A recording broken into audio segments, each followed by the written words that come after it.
everybody, Beefalo Bart here, and welcome.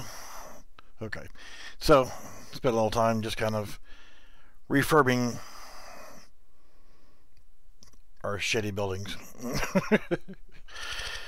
And as you can see, I forgot to remove a window frame, so yeah, after going through all this, I'm not going to go ahead and spend the time to rebuild everything. And as you can see, our buildings have poor lighting, but we have buildings. I just went ahead and plopped in and copied and pasted and copied and pasted and made it to where these are 5 stories. So you get to the top and you cannot get to the rooftop, but you got a couple of different rooms and you can look out the windows, and yay, there's much rejoicing. So it's boring. There's nobody here.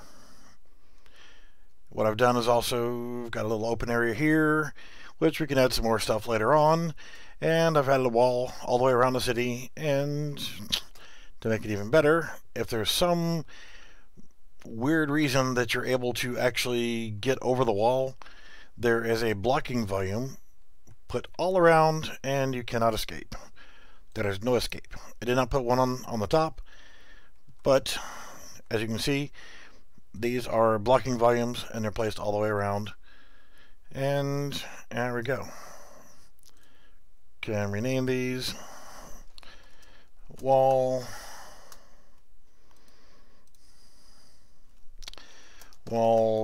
2, just so we know what they are.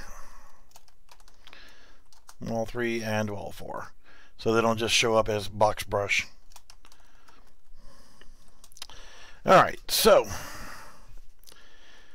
this is a boring level with nothing to do, but look at tall buildings that you can go in. They're all identical, they're all crappy, they all have poor lighting. Again, this is just a quick thrown together thing. The more time you spend building your environment, or if you actually use other asset packs to put your buildings in, things of that nature, then yeah, the more you put into it, the better it's going to be.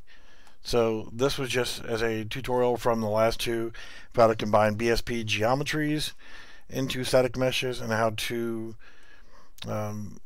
combine static meshes into one static mesh. So as you can see, all these were done from the starter pack, and the stairs were quickly thrown together as a floating stair system out of BSP geometries and converted to a static mesh. So we have a third person, and we could probably do this as a third person shooter, but let's actually make it a little bit simpler. And for right now, we're going to make it a single player shooter, and perhaps if you guys are following this series and want to do more with this series, then maybe you might even convert it into a multiplayer shooter. So how we're going to convert this into, and I can back my camera speed back down. If you want to increase your camera speed, like, okay, this is 8, so you can zoom around really quickly. That's where you would go to change your camera speed, is to that. The default is 4, and it's kind of slow when you're working with a larger map. You're trying to get around quickly, so you can jack it all the way up to 8. You can jack it all the way down to 1, and just really creep along to get everything nice and slow. The first thing I'm going to do is, since this is really boring, so I'm going to go into my asset folder, and I'm going to create another folder called audio, and I'm going to create another one called effects, and I have a wave file that I'm just going to drag in here. It's called city sounds. I can make this available to you guys if you want. Just going to drag the pure wave file in and save all.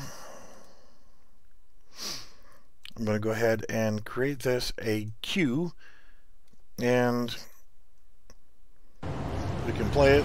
It's really loud, so I'm going to go in here and delete it. So I want you to see what I did again. So I right clicked on the sound, came up here, create queue, and I'm just going to let it stay the same name. I'm going to go into it, and so you can see this guy is the actual wave sound, and I'm going to select looping, so that it will continuously play no matter what.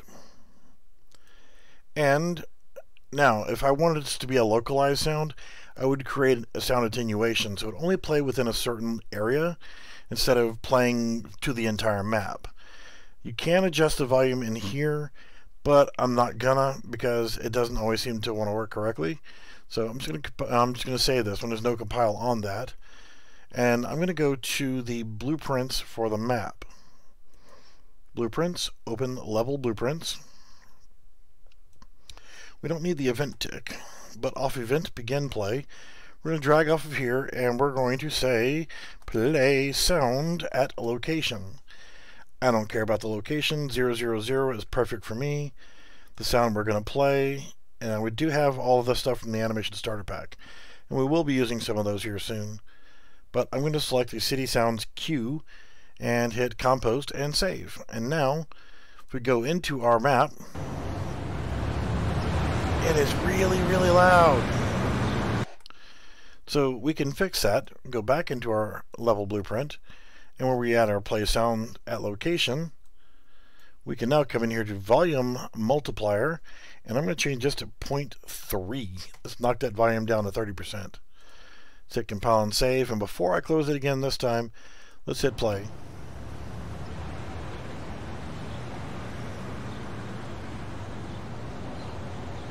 Still, to me, seems a little bit loud.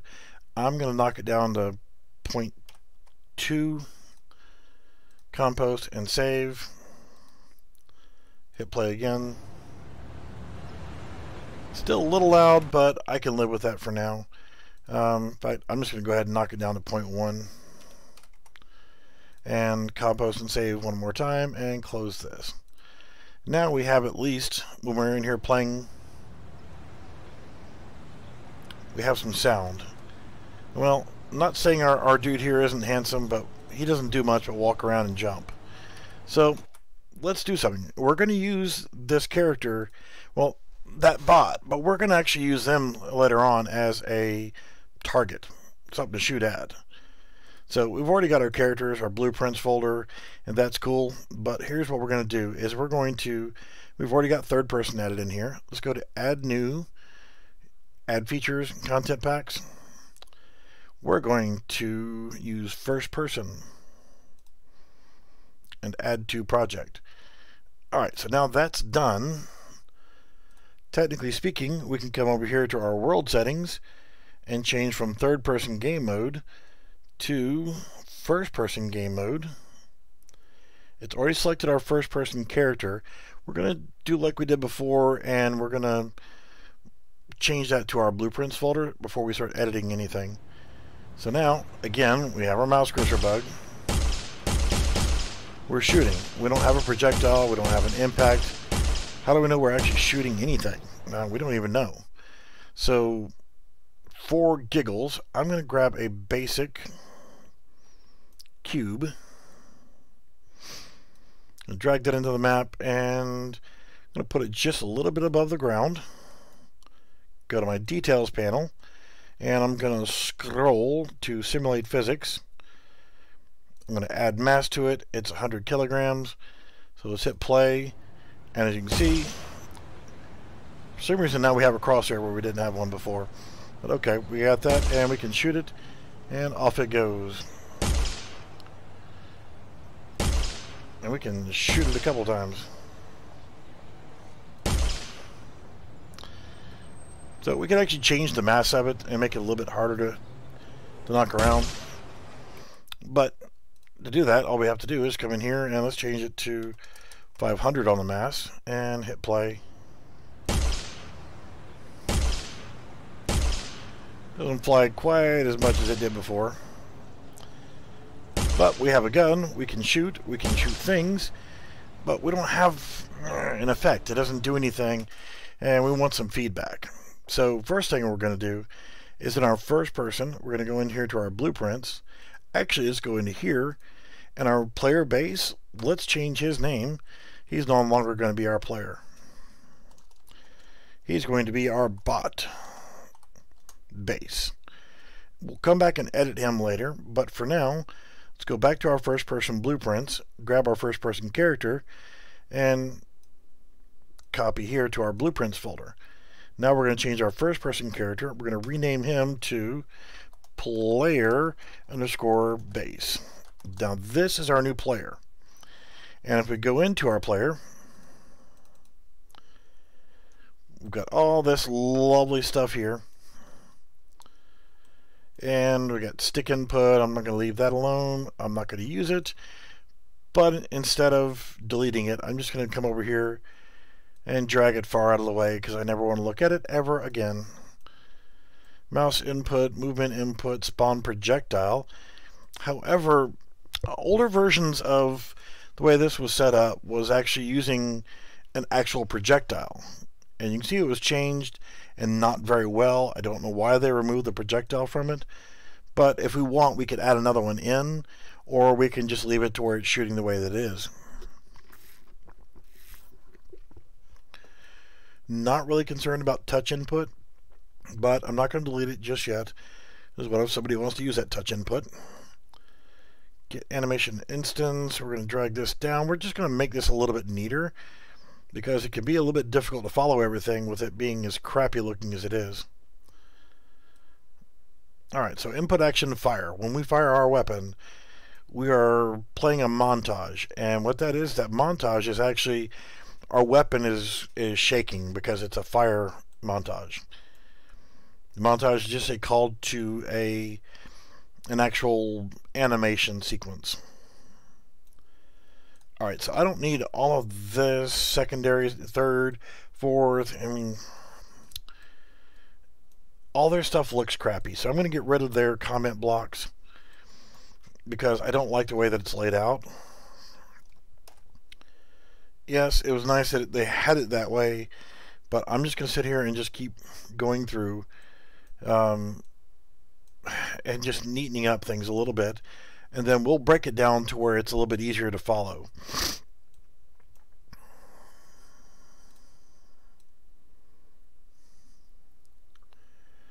Because this looks like, to some people, a large amount of weird spaghetti that will get you lost bigger than hell trying to figure it out if you don't know what you're looking at.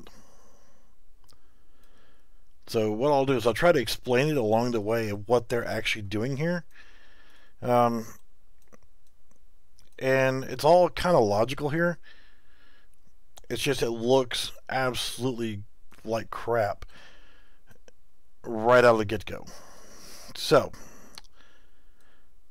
with this a little bit neater now, I say that, it still looks like a lot of spaghetti, but we'll go from start to finish and we'll break down exactly what's going on this entire shooting sequence.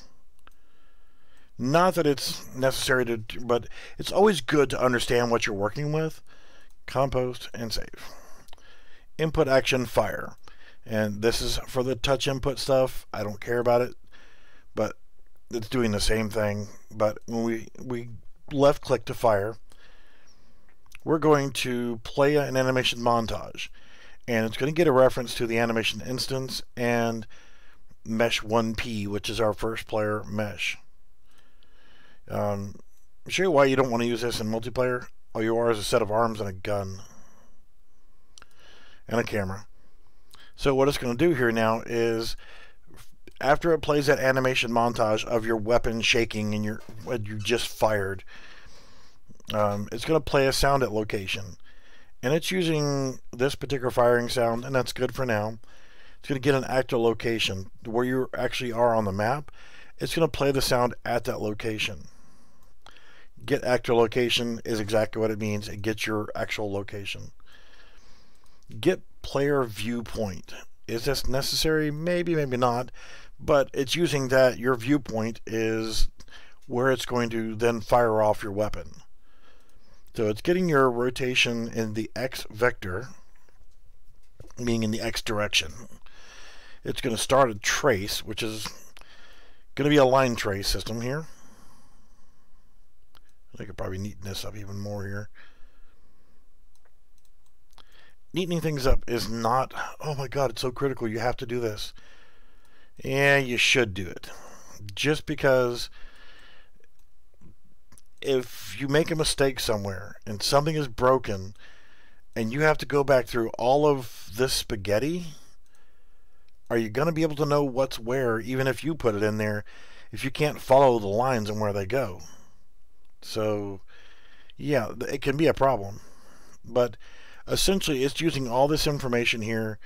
It's not how I would probably have done it, but it's using all this information to get the range at which you can shoot, the direction you're aiming, and all this calculated information to be able to fire a line trace by channel. And that's essentially like a laser. And what I can do here is change this for duration and then hit compose and save and go back in. And what's going to happen is whenever I fire, we're going to get rid of that mouse bug next. It's supposed to draw a line from the player to there whenever you actually make it for duration. And it's not even doing that. So, okay, but normally whenever you're setting up a line trace by channel, you can actually set it to do that, to where it'll draw the line from point A to point B. Right here, this is your break hit result, and we're going to be using this here in just a second to create an impact point of where our projectile is hitting, so we can actually put in a particle effect. We want to be able to see where we're actually hitting if we're actually missing. Does that make sense? Alright, so all this is calculating where you're shooting, shooting directions, adding impulse. So it means when the projectile is actually scoring a hit, it's actually knocking back the item that it's doing. So yeah, we have an impact point, and this is what we're going to work with here. And if I can clean this up enough to find a spot to put the damn thing. There's just so much spaghetti in here to try to neaten it up a little bit to make it to where it's not too horrible.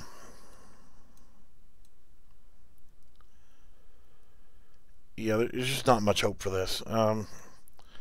We're just going to have to make do here.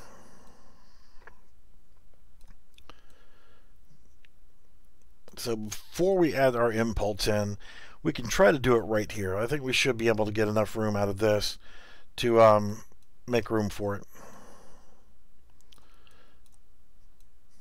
So yeah, just trying to clean up some of this so I can make room.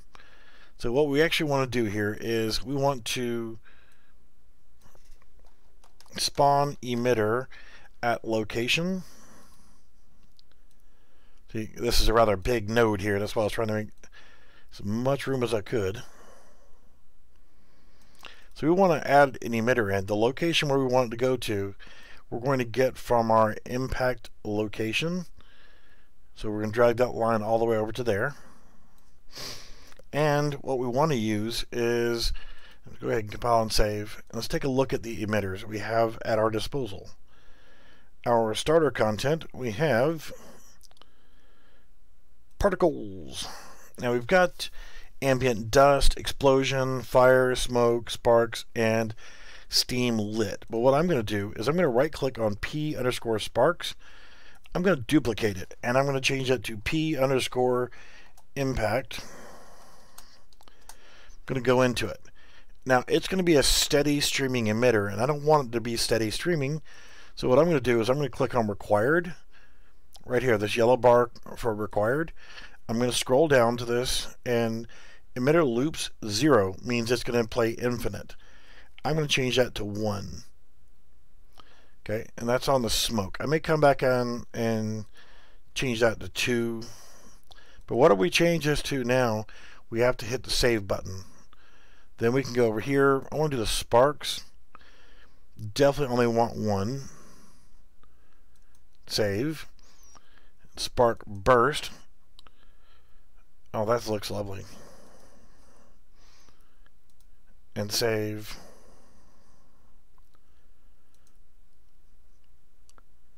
So 1 there, 1 there, and let's try 1 there again. So it still looks weird here, but when we click on required, we change this to 1, we hit save. Click here on required, click 1, and then click save, and it should be okay for what we're working with right now. So let's go back in here, and now let's use our impact particle effect. Alright, so in theory now, if we shoot, we have to change the location because it's not registering it. Let's see here. Yep, I'm actually just going to break this, and I'm holding down the control key, and I'm left clicking on the line, and I'm just going to break it. Then I'm going to reconnect this true to here, and I'm going to push these guys forward because we want to drag it off from here now. So we'll grab this line, drag it to here, and this line, drag it back up to the branch, and hopefully that'll work. Because no matter what, we want to have no mouse cursor, but we want to have an impact location. Since it's not wanting to do it, why is it not wanting to do it? Input action fire. It's going through all this right here. Yeah, it's absolutely not doing it. So we'll come back to that because I'll do it my own special way. And let's just grab this. We're using the left mouse button to fire, and they've actually got it set up as input action. They hard-coded an actual event right here. So, well, first off, before I do anything else, we're going to event begin play, and again, like we did in our other one, we're going to drag off from here. We're going to set input mode game only, because we don't want that stupid mouse cursor every time we go in here to test things. Get our player controller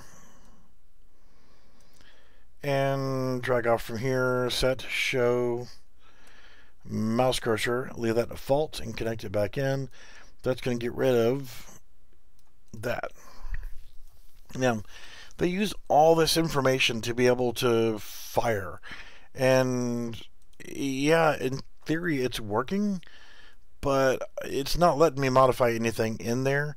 So the way I would have actually gone in here and done this is, if you look in our viewport, we've got our first person camera, and actually let's go in here and look at our map itself. So when we play, why do I still have an mouse cursor? Oh, because I need to go back over here and change this to our player base. That's why it's not working. Dum-dum. So let's actually go back and try it again. It's actually using this information as where it's actually drawing the line trace from. Yeah, it could be why it's not working. It's because I didn't have the damn thing going to the right blueprint. So again, I'm just going to move these guys out of the way just to make room for spawn emitter at location. Hey, it should work now that we're actually calling from the right blueprint. Impact location goes to location. Change this to impact, compost, and save. And now we'll have to go back in there and fix that emitter. It's emittering too long. So required, scroll down, emitter loops is 1, and save. Sparks, it's 1. Spark burst 1, and still too long.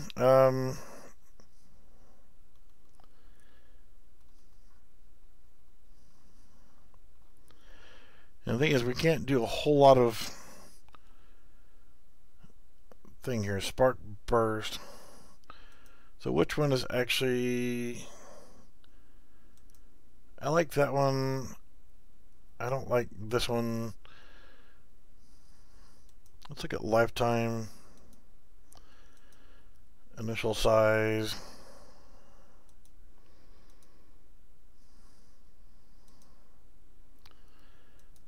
I'm trying to modify an existing emitter so that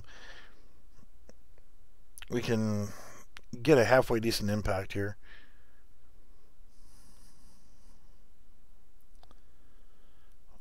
And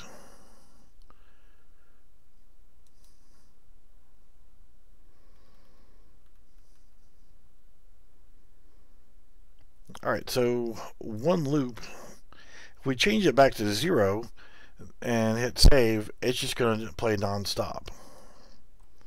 We don't want that. Change it to 1, it plays that and then stops. So we delete that,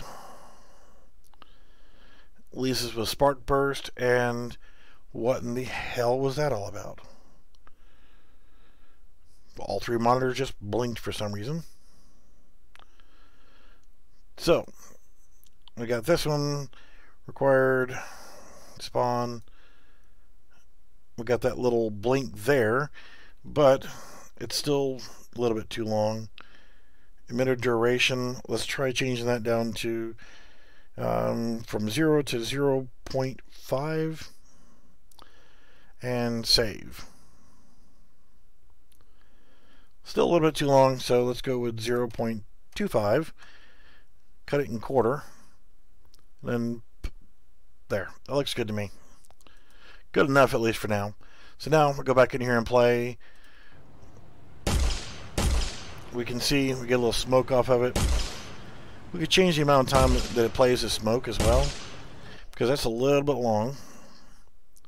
So come in here, go to smoke, scroll down, emitter duration, let's change that to 0.5 and save, and that'll just have to be good enough for now. So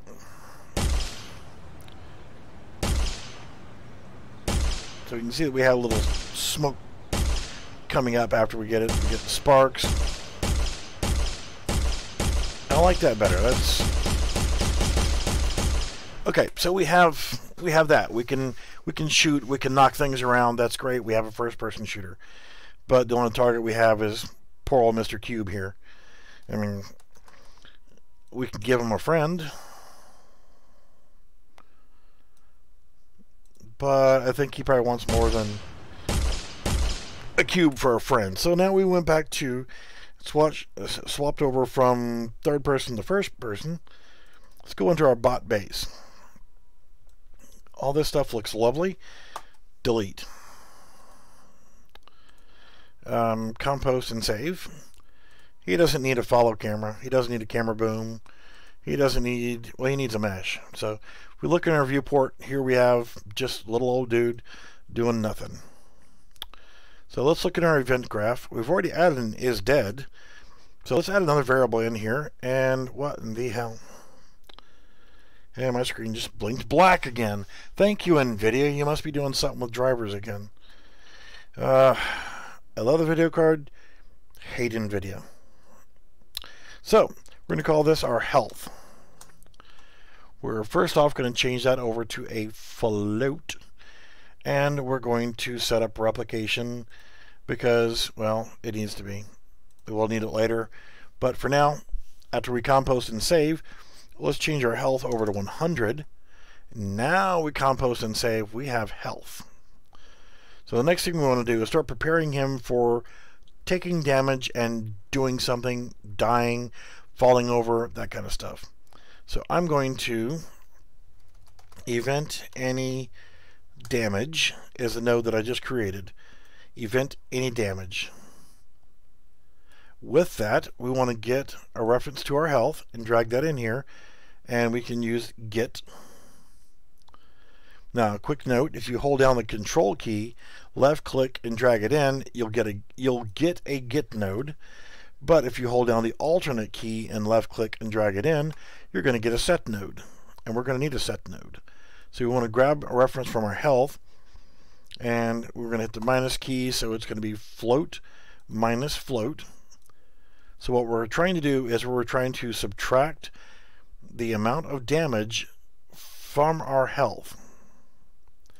And that is going to set our health to that now.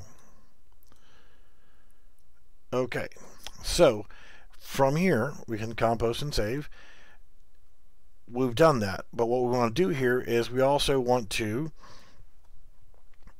check again with a float. We want to ask if our float or if our health is less than or equal to 0, and it defaults to 0 right there. And we need a branch node, so if you hold down the B key and left click, you get a branch node. You use so many of them that it's an easy hotkey to remember. Connect that in. If our health is less than or equal to 0, then we are going to die. But what I'll do is I'll come over here and I'll create a custom event. So I'm going to type in custom and hit enter, and it brings up the ability for me to do a custom event. So I'm going to call this death. For right now it's single player, so I don't have to worry about replication on anything. But from our death, what we want to do is we want to get a reference to we want to set, alternate left click, drag it in. Thank you for cooperating. We're going to set is dead to true. So that's what we are. We is dead. We're going to use this in a minute to actually set up the death animation. So from here, for now, we can go ahead and put in death. And also in this death sequence, for now, what we're going to do is we're going to delay, which is going to give us a little timer. We're going to make that timer 5 seconds, and then we are going to destroy actor. It means it's going to completely just remove him from the map. He's gone for good, never coming back, never respawning. There you go. So that's what happens when we do our death system. So make sure we compost and save. And that's how he's going to use the event any damage to register damage against our health bar, or health system for our character. So let's actually close him for just a moment and go back into our player. So inside of our player, we've got all this lovely crapola from when we added in our first person shooter template. You know, it's a lot of stuff in here, but none of this stuff right here at all tells it to do damage. There's our emitter we added, so we can see a spark whenever it hits. It doesn't do any of this shit. It just does pretty stuff, and it makes boxes fall over. So I'm going to grab it, and I'm going to drag this stuff out one more time, and I'm going to drag in from our spawn emitter, and I am going to apply damage. So with that, we have our break hit result here. We have all this stuff here. So I'm going to grab from the hit actor, drag over here to damaged actor, and let's start off with our base damage being 25. Later on, we will actually, we got weapon damage right here, but if we look, this weapon damage is set to 500,000. I'm not using that one. So for now, I'm just going to stick this in 25, and what I can do is actually create a variable, and I'm going to call this rifle damage, because this is damage we're going to actually apply towards our targets and not to what they already have set up. I don't want to mess with their stuff, but whatever. So we now have rifle damage, and I'm going to drag that in here. And what I'll do is I'll compost and save, and now set a value of our rifle damage to 25.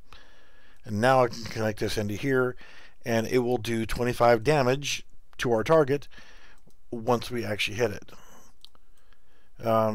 With it doing... Okay, that damage itself they're using, see, they've got weapon damage called here, is used towards applying impulse at the location. So it's getting the direction and multiplying it by the weapon damage times 500,000 to create the impulse, and the location it's getting is from the location where we shot. So what we're doing is we're going away from that part, and we're applying this damage. This is the damage that our bot is going to see, and apply the damage to him.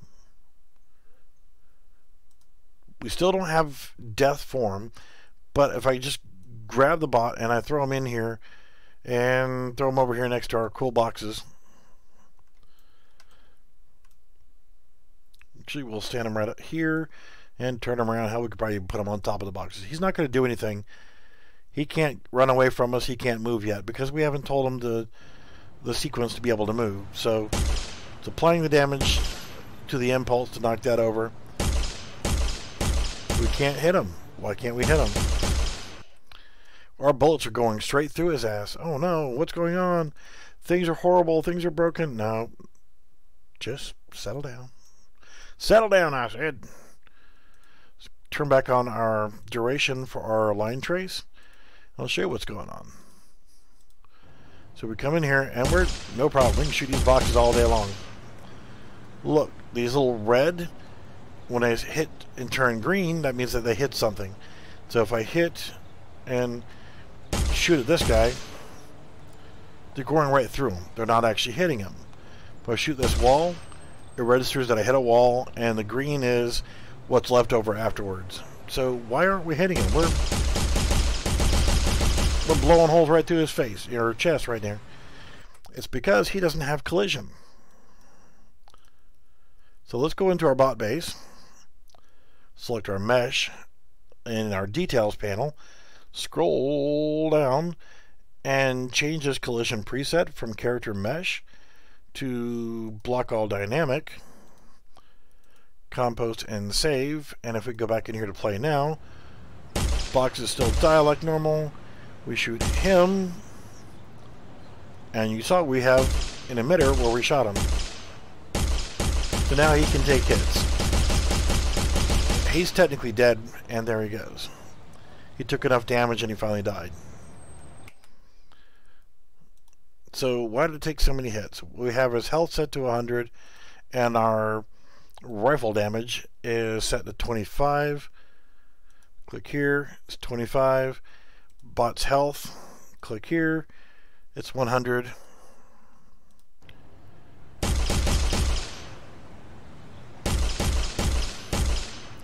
Four shots, he should be dead. Well, he is. But we can't tell that he's dead because he doesn't have any animation. He doesn't do anything whenever he actually is dead. So I'm going to add one more thing in here. And I've already added first person. I've already added third person. I've already added starter content. And yep, going to add one more thing.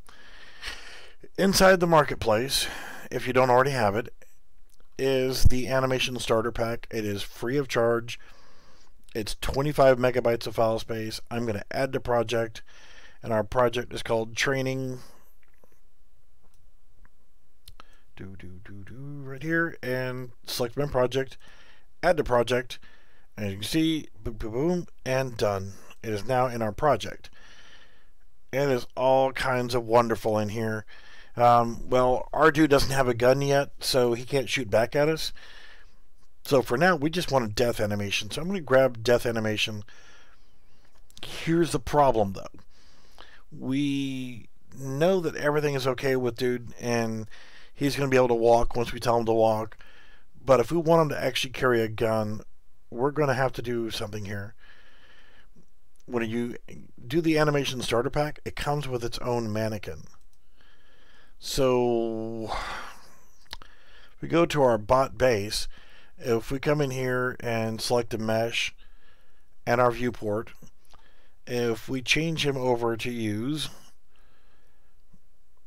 the animation blueprint from that other setup, for animation starter pack, he just goes into a Y pose and can't move because he's using a different skeleton. So I need to now change to a skeleton from the animation starter pack, and now he is holding a gun. Well, he doesn't have a gun yet, but he's in that pose. But if he's using that animation blueprint system, is that going to affect anything when we kill him? Well, we shot him 4 times. That's enough to kill him. And he just despawns after that. So, answer is no. Let's close our player. Let's actually go into all this stuff here. Don't let it all confuse you. We're going to go down here. This is the animation blueprint that he's now actually using. So I'm going to double click and go into it. And I'm going to bring it all the way back to the base of the anim graph. And even though he's not using any montages right now, just in case we choose to use one on him, I'm going to drag off from locomotion and type in default and add a slot default slot, just in case we decide we want to add those in, and then reconnect that. Okay, that's good to go. We want to compost and save, and it's back to normal working again. We don't need that middle guy, but let's look at the event graph. Buttloads of spaghetti. Wow. Well, technically speaking, right now we don't need to worry about this stuff, and I'll explain what's going on here. But the way that they have it in here, it just looks really, really messy and really unorganized. And again, I'm going to remove their comment blocks and I'm going to organize it, but I'm also going to explain it. Try get pawn owner. It's trying to get the owner of what's actually doing what it's doing. The event blueprint update animation. This is the thing. This says, okay, you know, follow these rules and you can do what you need to do. Play the event, do the animations. You can do this if you're doing this. These are the rules for how these animations are going to work. It's getting velocity, setting the vector length. Later on, we'll actually create some other fancy cool stuff. But we're calculating direction for our speed. We may or may not come back and use this animation blueprint system. So I don't want to delete anything just yet, but I'm going to end up making room for us to work with what we need to work with. It just bugs me to no end to see it all cluttered up and nasty like this. This came from Epic Games. Whenever they created this template, they released it out the door this nasty, and they should be ashamed of themselves. Seriously. Come on, Epic. It's an epic fail is what it is. And all this is to cast to their player that they have created, and we're not using it. We're using our own. Get your ass over there. And yes, it bothers me that it's that unorganized, because I am unorganized at everything else in life, but I'm not going to let my blueprints get unorganized. This is just for jumping right here. And it's doing the same basic thing, and they could have combined this all together, because you've got the same thing as your try get pawn owner. You've got that reference there. You're doing animation notifies to explain to the, get a trigger from the animation saying, okay, now do this, now do that. And later on, if we need to get more in depth of what we're doing, we'll explain that as we go, because right now we don't even need to worry about these things at all, because they're all based off of a player character that we're not even using. So, to get what we need to work, I'm just going to break this stuff down and move it over a little bit, because I don't care. Right, I've got it highlighted. We don't need this crapola. And if I hit compile and save, everything's lovely. It was showing that it was an error, but there's no error. And we don't need this crapola either. Don't need this either. E-I-T-H-E-R. So, get out of my way. We're not even using either of these. It says error. There's no error. It's just physically and mentally retarded. Whatever. In fact, I'm going to go ahead and break them, because we don't need them. If I need them, I'll break them back in later. In fact, I don't need any of this stuff really and truly, but I'm going to go ahead and just from right here, we want to cast to our bot base. We need our object reference. So I'm actually going to drag back from our try get pawn owner, drag it over and plug that into there. Now, from here, what we need to do is we need to ask is dead. So we're going to get is dead, and if dead is true, we need a branch node. Branch node is posing the question. What is the condition of the question? Are you dead? If so, let's add a new variable, dead meat. And if is dead is true, then we're going to do dead meat is true. So that's going to finish up our event graph. That's all we needed to add in was cast to our bot base and ask if we're dead. If the answer is yes, then set dead meat. We're going to go into our anim graph and then into our locomotion, and we got all this crapola. Love it. It's great, but you know what? Our bot's not going to be jogging. He's not going to be jumping. He's not going to be crouching. He's, you know, whatever. So let's just drag from right here, from idle. He might be walking, but still, we're just going to drag off from here, and we are going to add a new state. Right now, all we want our dude to do is die. So we want death. So, death. Let's get this. Double click on it, and we need to find death 1 in our list here, and just drag it in, and that's our animation. We want him to play this animation when he dies. Compile and save. Ooh, no, we got an error. We click back on our locomotion. How do we get there? This is to get to do that death animation. We need to come into that little dot there, and all we need to do is ask, is he dead meat? Yes. Close to being done, but not done yet. Go back to our animations, and we have death 1. Double click on it, and this is the actual animation he's going to do. But I want to pause it, and I'm going to grab this red bar, scroll all the way to the end. He's dead. Okay? I want a death pose. I want him laying on the ground dead. So I'm going to come over here to create asset, create animation, and current pose.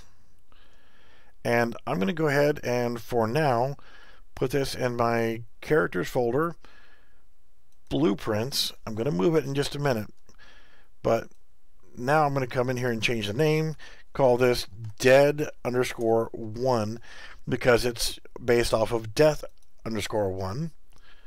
So I'm going to hit save, I'm going to exit, come back in, and I put it into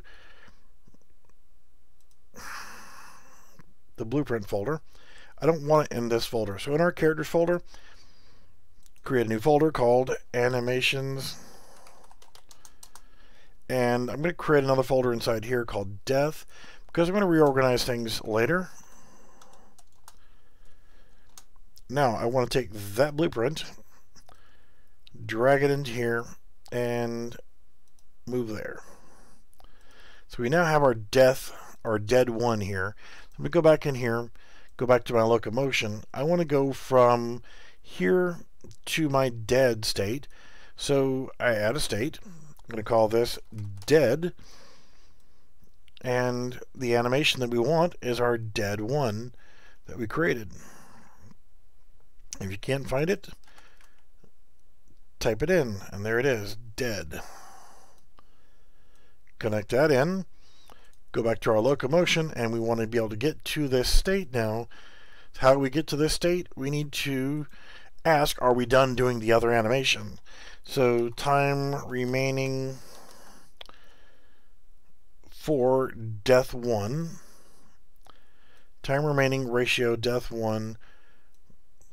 We want to know if it's at less than 1/10 of a second. If it's less than 1/10 of a second, we're going to go ahead and do that.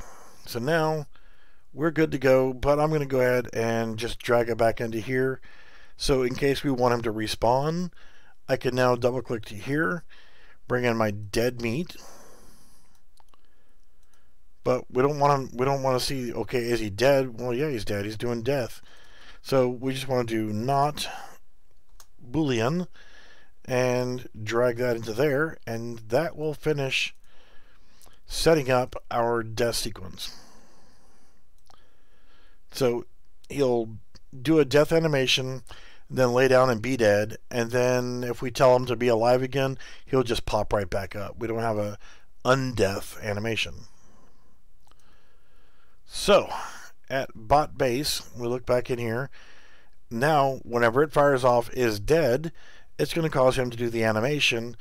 Then 5 seconds later, it's going to cause him to be deleted from the map. So save that. Let's go in here and shoot our boxes. We'll get rid of our traces in just a minute. 1, 2, 3, and 4. Does a death animation. A few seconds later, poof, gone. Lovely. That's good enough for now for that. But let's go ahead and go back into our player, and where we were doing our line trace, I changed this for duration on the draw debug type. I'm going to put it back as none, so to get rid of our little laser beams, and that is fantastical. So we want our bots to actually walk around and do things in our little captive environment. How do we do that? We just simply need to come in here, create a volume called Navmesh Bounds. I'm going to go back up to my details panel, scroll up, and I'm going to put this at 0, 0, and 0. And now I want to scale this puppy dog up to encompass everything on the ground floor. We don't really want them going up in the 3rd, 4th, and 5th floor of all these buildings. So we'll just keep them on the 1st floor. So we're just going to keep dragging this Navmesh Bounds. Let's turn the camera speed back up. So we want to see this thing as we're resizing it. We want to see it come all the way over to the edge of the map. It doesn't look like we're doing anything, but we are. Alright, now I can see that it's poking through right there. You saw that it said rebuilding navigation. No, I'm going to do the same thing this way. And I want to encompass the entire map. It's okay if we go a little bit past there, because it's going to stop it. If you hit the P key, it draws this big green blanket over everything. That's going to be the areas where he can go, our bots can go. He can go inside of our buildings, but if we go to our stairs, he won't be able to go upstairs because we didn't raise it up high enough. Now let's see here. Stairs are right here. He can go to the first couple steps, but that's it. He will not be able to go all the way upstairs. Now, if we raise the elevation of our Navmesh Bounds, they would be able to go up those stairs and go wherever he wanted to. I'm going to hit P again to get rid of that so I don't have to see it. Now, the next thing I want to do is I'm going to go ahead and continue being neat, and we're going to have a bot folder, and I'm going to move my bot in there. Got our cube and our cube. I'm going to end up deleting those, but I'm going to put my Navmesh stuff into my map stuff folder so we can be nice and clean. I'm just going to leave the boxes there as goofy little targets to shoot at, but they will get deleted. Alright, well, we did our navigation, the Navmesh Bounds. We gave our guy a new animation system to where he's holding a rifle that doesn't exist yet. Added particle effects to where we hit, and we can kill our bots. But he can't walk yet. Why can't he walk? Let's go into our bot base, and the only thing he can do is take damage. Which I'm fine with that. We can kill him, but let's give him some movement. So we're going to go off of event tick. And while I'm thinking about it right now, you've got these variables right here. Let's give them a home. Health, well, that we come over here to category in the details panel. We click there, we can now see it's blue, so I can change the name. So I'm going to do health stats. Now I can click on is dead, and instead of typing it out again, we can click the drop down box and put it in there. These two right here, let's create not another variable because you're stupid. Base turn rate. We're going to give this one movement, and then we'll base lookup rate. Even though we're not using these variables right now, let's go ahead and put that in movement. Reason why we're doing that is we can actually close those off and we don't have to look at them now. But we do need another variable. We need one called is walking ? And I'm going to go ahead and put that in my category of movement. So we're going to ask a question here. Branch. Okay, Branch is asking a question. The question is we walking? And that's what we want to know. Is we walking? If the answer is yes, I don't give a crapola. If we're not, then I want you to do something. I want you to AI move to this one right here, AI move to. And where are we going to move to? Well, who is going to move is ourself. Pawn is, we're going to get a reference to self, because that are what we want. Our destination, target actor, if we were making him go towards us, that's one thing. Right now, we're just going to get a walking. We don't care if he comes after us, but you know what? That's too simple. Let's actually just do where if he sees us, he'll come towards us. That'll be more effective, because we also want him to do things whenever he sees us and eventually start shooting at us. So I'm going to add another component in here called pawn sensing. That's right there, pawn sensing. And I'm going to hit compile and save. Go to my viewport and click on pawn sensing. We get this humongous thing here. I don't want them to be that sensitive on the sensing cone, so I can actually come in here on peripheral vision, bump that down to 60. Now you can see that green cone right there. If you're within that radius right there and he sees you, he's going to come after you. Sensing interval, how often he's going to check. Sight radius, I'm going to bump that down to 2500. We're not going to let him be that observant. We want him to kind of be dumb at first. So now we can click on our pawn sensing while we're in our event graph, right click on it, add event on see pawn, and it's going to give us this new node to work with right here. So when he sees us, he sees who. We then want to bring this off of here, and we want a player cast2 underscore player base. When we see our player, what are we going to do? Okay, that's where we can do, thank you, AI move to location or actor, which is different than the one we were just using. The goal actor is going to get from as player base. Only if they see us will they come after us. Now, controller. We're going to use the base AI controller. So we want to get a reference to get AI controller. We're going to drag that over here. And let's just get a reference to self, because he is being himself the AI. And yeah, he is his own controller. And if we look right there, we've got some other stuff like default on stop on overlap. The one thing, the acceptable radius is default for some reason to -1. Means he's trying to get all up inside of us. So we're going to change that to 100. That way he's not jumping right on top of us. Use continuous goal tracking just to ensure that he's going to keep on going. And at that point, we don't really want to do anything just yet. But on move finished, he can do something. On request failed, he can do something. Or while he's doing that, he can be doing something. So we have 3 things that we can do off of there, but we're not going to yet. We just want to go ahead and make sure we're saved on everything. Now if we come back in here, let's save all one more time, and we play, the bot can see us now, and he's going to come towards us.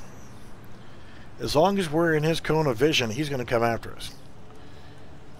But we can also shoot the crap out of him and kill him. You notice he's moving. We want to stop that from happening. He's still trying to get to us, but he shouldn't be allowed to move after he's dead, right? So let's go back into our death after we do our set death, or set is dead. We'll get a reference to the character movement. And simply come in here and say set movement mode. So we can pull that back up here, connect this in. No, damn you, I said connect you in, not move. So, if we want to also, instead of having him just be dead, well, we can let him die, stop his movement, and instead of destroy actor, until we come up with and do the other spawn system that I like doing, which is, you know, something that I'll show here in a little bit. We'll put in a bot spawner, but we won't do that in this video because we're going to go ahead and get ready to wrap this up. So, what we want to do for now, so we can have just, you know, have him keep coming back. After 5 seconds, let's go ahead and tell him to set is dead to false after 5 seconds. That's going to allow him to come back to life. We want to set health back to 100 so he doesn't keep dying. And then we want to go ahead and do the same thing we did here. In fact, you can just grab both of these, Control C. You see it defaults to none.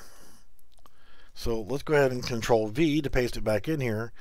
So when we connect this, now it's actually going to set movement mode from our character. And we need to change that to walking. So now when we shoot him and kill him, he is going to be able to walk again, and he's going to respawn or come back to life after 5 seconds, in other words. So now he sees us. Oh no. We shot that ass.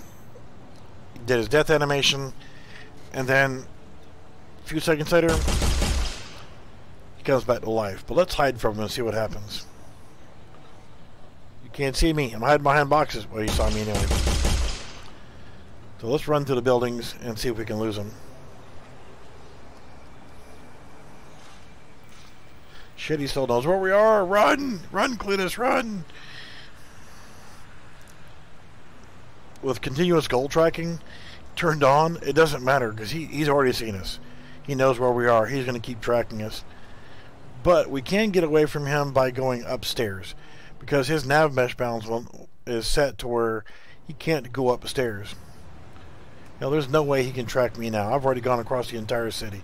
Oh shit, there he is. So, you know, if I try to break vision, he's just not going to do it. He's using that continuous goal tracking. We are now out of his range. He should not be able to see us still. But since we have that set as continuous goal tracking, he is not going to stop coming after us. So let's turn that off. Compost and save. And for now, let's go ahead and move him. Let's actually turn him around so he's not looking right at us as soon as we spawn. So now he can't see us. We can make all the noise we want because we haven't made any noise events. You can't see me. Let me shoot you in the back.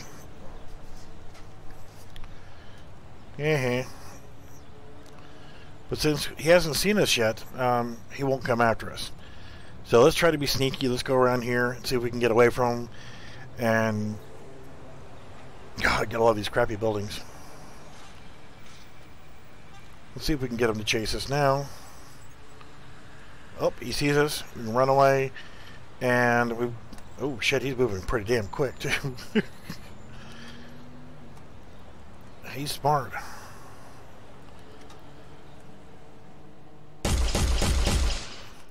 Let's shoot his ass and then try to get out of his you might have to run a clear on him because he's just going to stop. He's not going to stop running after us. Oh, no.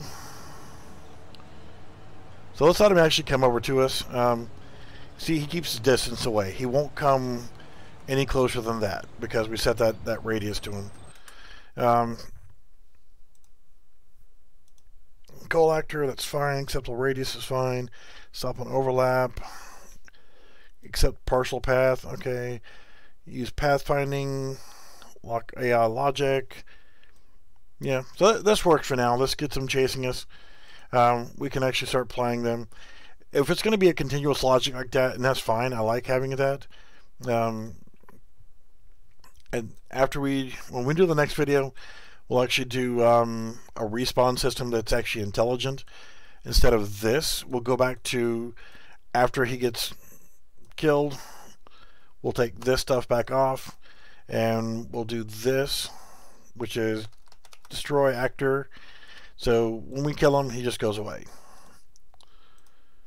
So we don't have to worry about the same bot chasing us all the time and creating a lot of logic stuff right now.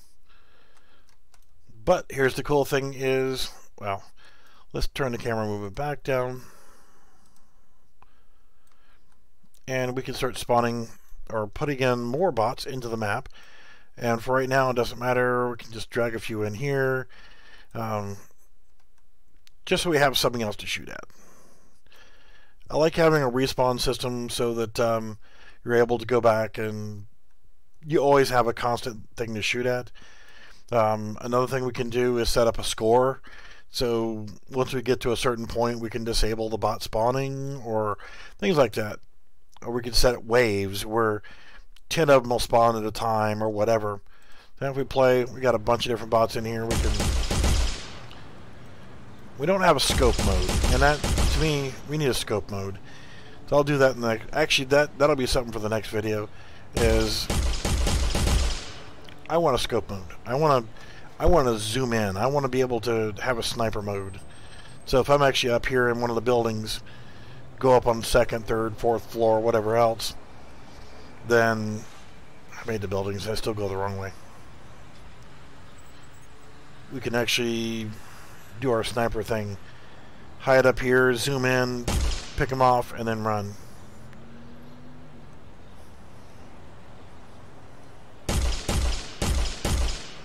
So, yeah, I think that's what I'll do for the next video is actually set up a sniper mode. And we put a few more bots here and there. Again, you know, this brings a new level. We've just turned this into a simple, quick project that actually is now a first-person shooter with bots that will chase after us. We could actually decrease their speed, turn them into zombies. We could do other things to them after we kill them. We could add other effects, like whenever they do die, they die in a big explosion, like they're made out of explosives or whatever. But, you know, whatever. But for now, keep it simple, stupid, and take a quick break. And we'll set up a sniper mode so we can actually do that. And we might even give them a gun. Let's quickly take a peek, see in the let's minimize starter content. Let's close down all these different menus. Let's close our bot down. I want to see if there's actually a model for the gun in here. Blueprints. Animation for our arms. Audio for shooting our character. Here's our weapon. Mesh right there. So we'll actually give him a gun. We'll put it in his hand in the next video so he at least has something other than just standing there in that idle position. That's actually a really easy thing to do. We're currently using the mesh for him from the animation starter pack. So we'll come in here to this mesh.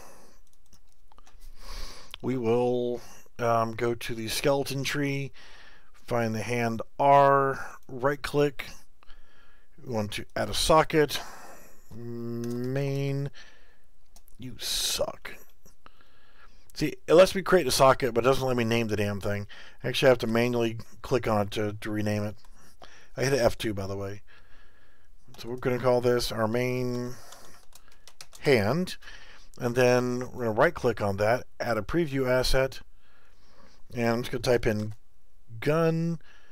And there it is.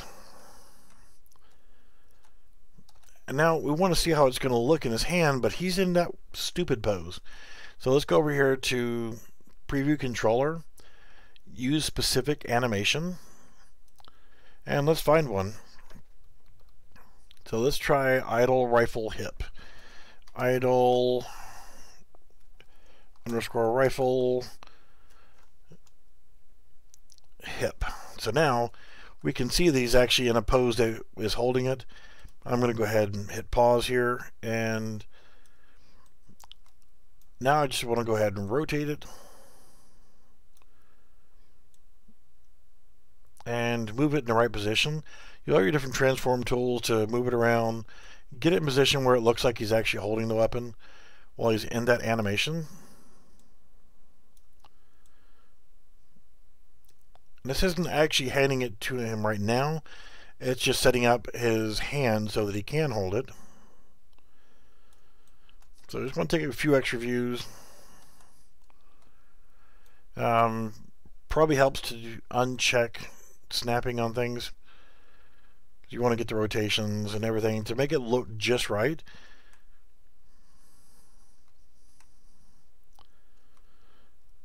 And that's close enough for government work. We can always come back in and adjust it if we need to, because this is not actually how he's firing. He's not even firing anything yet. So we're going to hit save, close that, and actually we can go back into our character now. Bot base. Go to our viewport, and I'm going to select the mesh.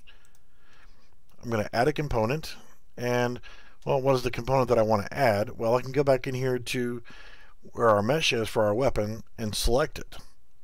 Go back here, add component, skeletal mesh, and hey, there's the gun. So we're going to put in gun as the name of it. And on the parent socket, when we hit the magnifying glass, select main hand, and there you go. Now our dude at least is holding a weapon, even if you can't use it yet. Hey, schmucko, I'm talking to you. So there you go. He's holding a gun. Even though he can't use it, he's holding on to it. Yay, much rejoicing. Okay, gonna take a break, and I'll come back and I'll do one more video tonight, and I'll do that on creating a sniper mode that will work with this gun, and yeah, it's a lot of fun. Then we'll see if we can start cleaning up some of the extra BS and shrink the file size down. But you guys can make this along with this. Your city won't look as luxuriously crappy as mine will, but you can apply this towards any project, the same thing we're doing right now, and build along with the series here. I'm going to go ahead and take a break. I'm going to come back, and I'm going to make a sniper system, and I'm going to have a game where I can run around and shoot bots and kill them. Alright guys, thanks for watching, and we'll see you soon.